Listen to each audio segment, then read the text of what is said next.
Welcome to Whisky.com, where fine spirits meet. My name is Horst Lüning. I'm the senior taster of Whisky.com. This is my son Ben, and today I have the wrong glasses. I came by bike, and now I have the dark glasses, but that's not a problem. Today we have a closer look at the Laphroaig whiskies, especially at the Laphroaig Select. Yeah, the Select is one of the entry-level Laphroaigs, and it's pretty a recent one. It's not one of these older bottlings that have been there for decades and decades, but it's a bit more recent one. And the story behind that is that their, master distiller?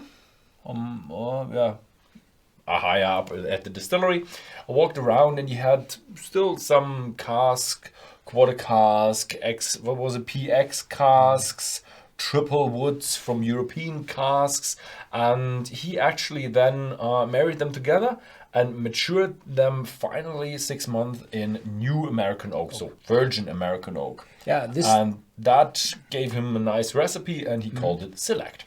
Yeah, and this is, well, you always have to close your books around all bottles, around your stocks. So you have the really major amount is the Laphroaig 10 years old coming out of the distillery, and there you receive refill casks, and you have to do something about that. But you can't use sherry cask in that. There's the quarter cask out there, which uses smaller sherry casks. So you have to do something with these casks, and either you throw them away or you take out whatever you can and add the missing with these very fresh American white oak. And this fresh American white oak is not that strange to Laphroaig, because all the normal Laphroaigs are a mixture of first, second, and I think third fill ex-Bourbon casks from the US. So the Select should be very much the same style with some undertones and, probably some missing years in the age.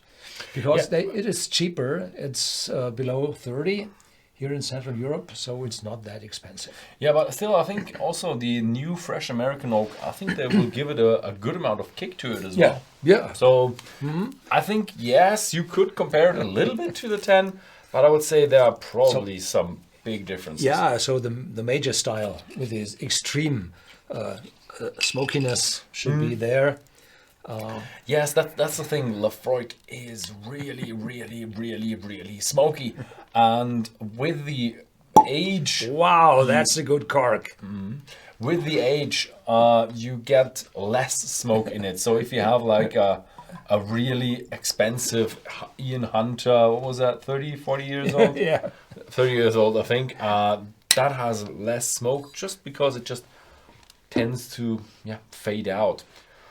Nice story about here is that we got a little bit of background story. Ian Hunter was one of the main figures at the distillery, and he actually was at the distillery 70 years ago, managing it, and he was the one who actually took a trip to the United States, to Kentucky, and talked to the bourbon distilleries and got to know them, and he actually learned how they matured whiskey and tried some of their casks, and that was kind of the birth of bourbon casks. Before that, bourbon casks were not the main casks to use, but all European oak casks, because it's just this whole globalization with wares shipping from half around the globe, that's pretty much a recent thing. And back in the days, in what was that, in the 50s, that was not so much the case. So they pretty much used all European oak casks, and now we have much more bourbon casks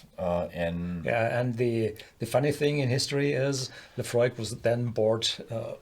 Now it's in hands of the. It was in the hands of the Americans with Beam, as in Jim Beam, Suntory. Yeah, now it is Beam Suntory, and the Americans got bought by the Japanese. So all around the globe. and excellent connections to first fill American white oak casks. Excellent. Yeah, that's Beam has casks all around the world and good access. So there is smell already in the air. This is smoky. Yeah, definitely.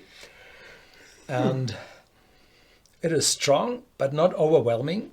I receive immediately the distillery character, immediately a little honey, a little sweetness, vanilla.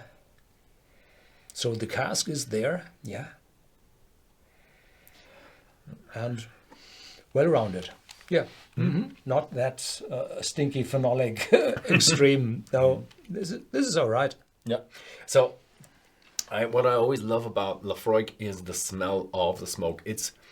You get the smoke, then you realize, okay, dry smoke, phenolic smoke, smells a little bit like ocean, burned seaweed, and then you get the other flavors. And this time, yeah, honey, vanilla, just a nice, fresh virgin American oak cask that's associated with bourbon flavor. Yeah. Cheers. Cheers.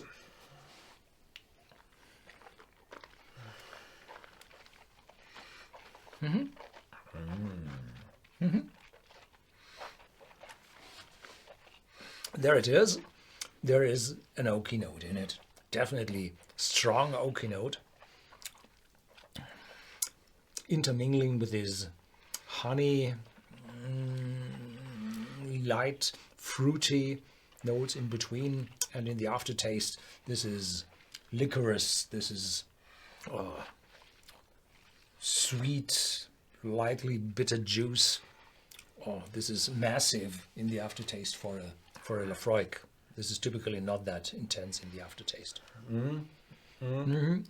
Little salty note in it as well. Oh, massive is the right word for it. That the marketing slogan from Laphroaig is "Love it or hate it," and this is overwhelmingly strong. You have that huge smokiness. You have a bit of earthy sea ocean touch to it, a little bit of saltiness. So it's really a hefty, strong character in it with a good amount of oak in it. And I expected it to be a little bit more sweeter from the smell. So because it's American white oak, it should be more gentle. Usually I don't like the younger Laphroaig that much, but today it's pretty good. It's just day performance for me. It was just the right whiskey for me. So here on the tin, which is from paper, hard paper, they are still writing the most richly flavored of all Scotch whiskies, and established 1815. So this is a rough decade before malt whiskey was legalized in the Highlands. And the islands and the Isle of Islay, they belong to the United Kingdom and not to Great Britain. So the law about not being allowed to distill wasn't there on the islands. So it was all about the taxes. Taxmen can't climb, but they can sail. So no islands, but islands are okay. It's like that, isn't it? Yeah, the thing with Great Britain is you can still write Great Britain on the envelope. Everybody counts the islands to the other British islands to the Great Britain. But today, if you see a tourist car from the UK going through Germany, then they're no longer in the EU. So the license plates now do not have this small blue sign in front, and you have to have this oval white sign. And there is no longer GB on it, but UK. Oh, they do UK the now. The new ones have UK, not GB, Great Britain. Details. What is England, Great Britain, and the United Kingdom? Very interesting question, but yeah, that's for another time. Yeah, that was it for the Laphroaig Select. A lovely entry-priced whiskey from Laphroaig. It is really intense, really hefty, smoky. If you're into that, then that's the whiskey for you. Yeah, that was it. Thank you very much for watching, and see you next time.